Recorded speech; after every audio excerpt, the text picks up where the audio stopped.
Sterling K. Brown was one of the best scares ever. I was scared. Yeah, don't be scared. Can Ellen scare him again? I never looked up!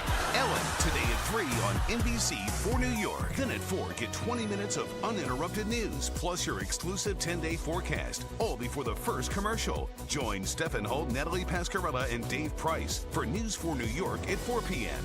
Today on NBC for New York.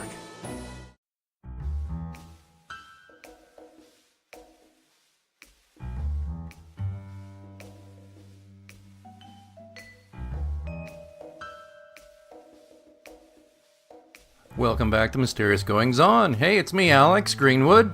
So glad to have you back with me as I uneasily shift in my chair here. A little sore still. It's a Wednesday. I'm recording this a Wednesday, April 17th in the afternoon, and I am still not recovered from my half marathon from Saturday.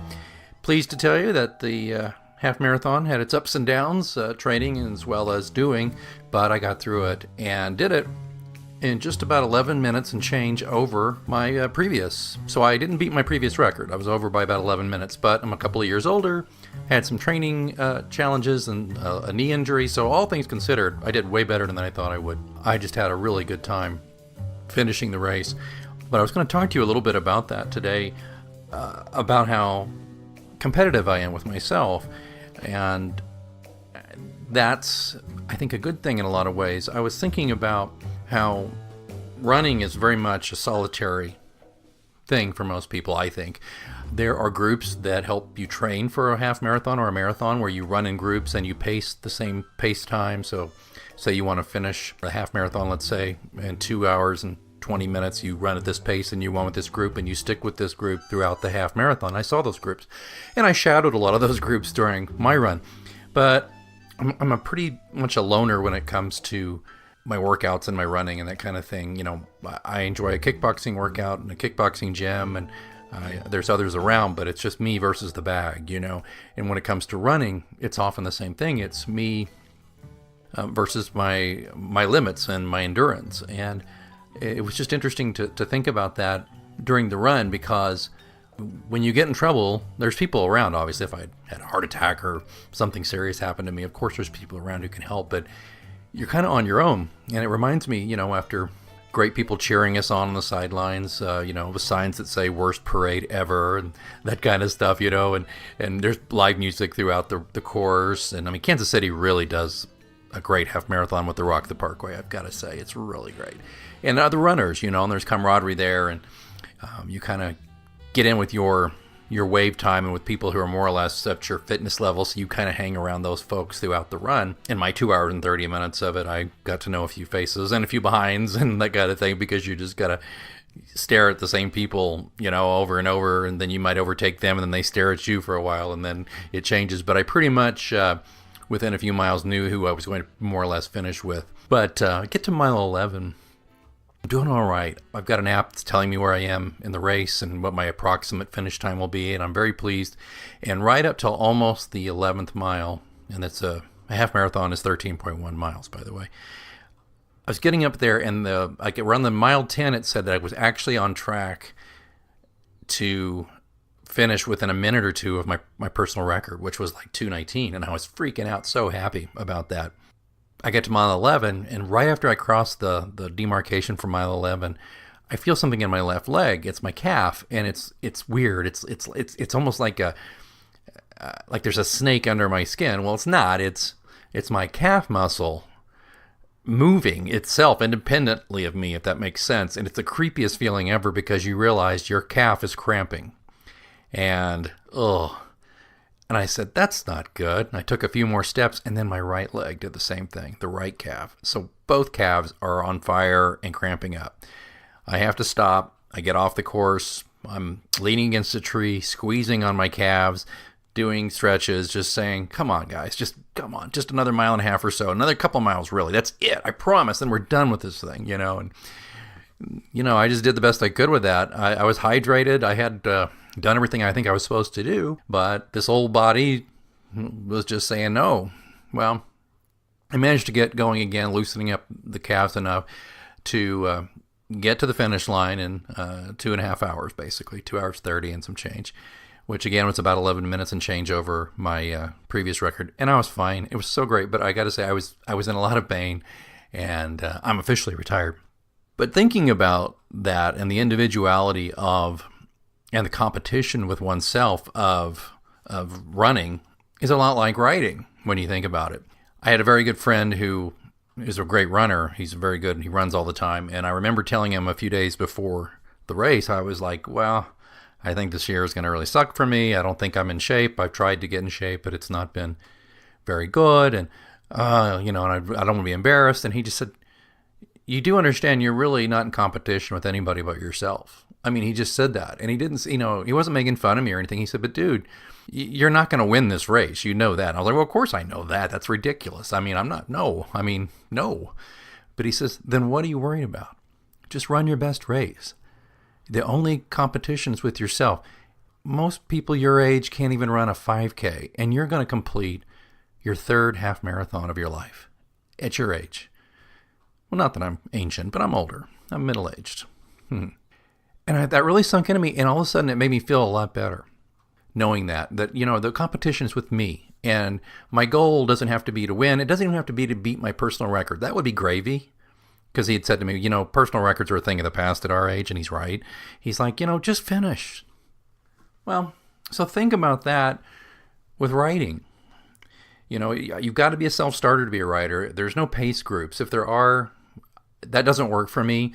I'm not a big fan of the November writing month where you post your word counts to the world, and I'm not a real big fan of like, look at me, I'm a writer, here's what I'm doing. I don't do that, and I'm not knocking people who do. If that's what it takes for you to finish, great. I just have to look myself in the mirror, in the morning when I get up, and I know I got to crank out 1,000 words or whatever it may be, and I know that look in the mirror in the evening when I'm brushing my teeth and I haven't done it. Trust me, there's plenty of evenings where that is the look, and it's not a pleasant look from myself to myself. But I have another friend who's a writer. He's not a runner. He's a writer, though. Volunteered that writing's not a competition. And he said, no, it's not. It's not. You're not competing against other writers. You're competing against yourself. It's the same thing. If you think about the duality of it, running and writing. I say this because if you're not a writer and you're a reader and you wonder what motivates writers sometimes, especially writers like me who don't make a ton of money doing writing, who does inner competitions here and there. That's not exactly what we're talking about writing not being competitive. But do I sometimes get a twinge when I see a competitor? I almost said competitor. Do I get a twinge sometimes when I see a fellow writer, especially when I know putting out more work than I am, or definitely making better sales than I am, or winning a contest or something? Yeah, sometimes I feel that way, but it's not because I begrudge them getting that gold, silver, or bronze medal, so to speak, in the writing race, just as much as I don't begrudge people who, the thousands, literally, there's over 2,000 people who did better than me in the half marathon. I don't begrudge them that. They're better runners than I am, and they're in better shape, but it doesn't matter because they weren't competing against me, and I wasn't competing against them. It's the same with the writing. When I see another writer who's successful, there's always a twinge here and there. Not always, but there's often a twinge. And it's like, but it's not that I'm like, they suck. They don't deserve that. It's more like, am I doing enough to make this happen for myself? Often the answer is no, but not always. There's sometimes when, I'll tell you, you can do everything right. You can make very few mistakes and still lose. That's not an original thought. That's life. So writing, much like running, is a competition with oneself. But what I love about being competitive with myself is, though, I do take inspiration from other writers who do well, who write more than I do and win more awards or have better sales. I look to them, they inspire me to do better. And just like I look at other athletes, and I'm not really an athlete, but for the purposes of this conversation, I look at other athletes, and when they do well, it encourages me, and I admire that. I admire any human being who was incredibly good at what they do. I admire that people who aren't necessarily naturally gifted, yet still successful at what they want to do, make it even more. And that's pretty great, because I am not a natural runner. I do all right, but I'm not really a great runner. But I do my best, and I do better than, as my friend said, most people my age. I think I don't know if the word gifted is right for writing. I'm a good writer. Occasionally I write something that I think is really great. I don't publish anything unless it's good. And when I say good, I mean commercial and readable, and not something that's going to make people throw eggs at me when they realize they paid for it and they don't like it.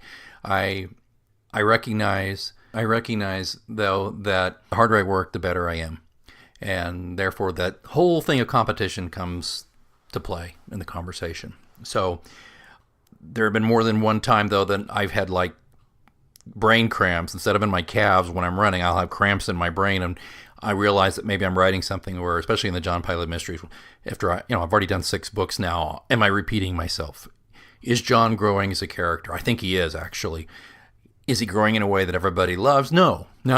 John is a human being, and he's going to F up some stuff, and people around him are going to F up, because I have a very good person in my life who is a therapist, and he says, you're not, he told me this, he says, Alex, you're not a good person, and you're not a bad person, you're just a person. There are aspects of you that are not as desirable as others. There are aspects of you that you should work on. There are aspects of you that are really, for want of a better term, good. But I love the fact that humans are shades of gray. And, I don't write Mary Sue characters, and I don't find characters who are perfect interesting. It's the reason I'm more attracted to Batman than Superman, I think. Superman's boring to me because he doesn't really have very many flaws. Batman is riddled with flaws. I think Batman's way more human than Superman. Of course, Superman is actually not human, so okay, spare me the fan mail on that one. But I'm just saying, I hope that makes sense to you. And incidentally, Batman and Superman are kind of competitive with each other, though. That's interesting. All right, well, that's just been me rambling a little bit about competition and running the race. And whatever race you're running, whether it be athletics, whether it be writing, whether it be painting houses, whatever it is you do that sets your sights higher and gives you a sense of satisfaction, if it doesn't hurt anybody else, I'm all for it. And I hope that maybe this little meditation on competition was helpful for you. Don't forget, you can check back and look at some great episodes we've had recently with other writers. If you want to hear about the writing life a little bit, I did 2 episodes recently with Eden Bailey and Jason McIntyre.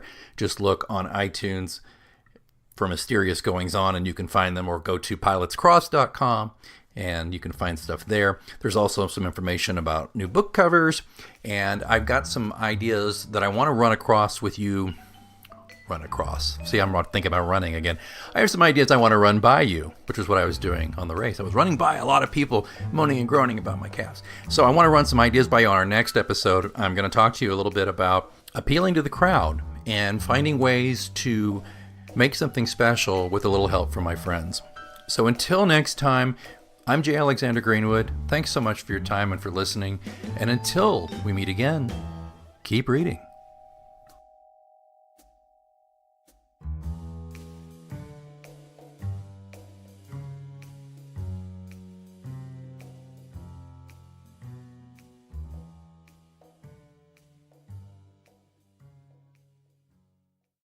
Sterling K. Brown was one of the best scares ever. I was scared. Yeah, don't be scared. Can Ellen scare him again? I never looked up.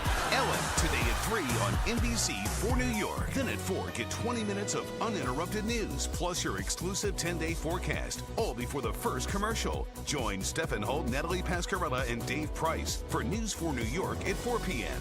Today on NBC for New York.